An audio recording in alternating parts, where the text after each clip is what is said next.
ஓம் அம்மனே போற்றி. நண்பர்களே, உறவினர்களே, வணக்கம். ஜெயந்தி முருகன். இன்னைக்கு பார்க்க இருப்பது கையில் ரேகையில் சகோதரர்கள் நாம் கூட பிறந்தவர்கள் எத்தனை பேர் என்று கையில் ரேகையில் கூட்ட வச்சு சொல்றது. அதுவும் சுக்கிரமேட்டில் நிறையா ரேகைகள் காட்டுச்சுன்னா அவர்கள் கூட பிறந்தவர்கள் நிறையா பேர்.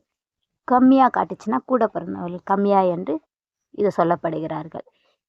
கையில் உள்ள ஒவ்வொரு ரேகைகளுக்கும் ஒவ்வொரு பலன் உண்டு.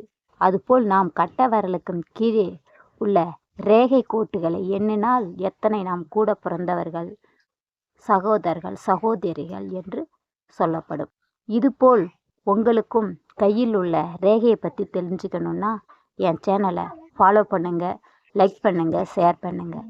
அடுத்த காணொளியில் இன்னொரு கைரேகை பற்றி தெளிவாக சொல்கிறேன். நன்றி, வணக்கம்.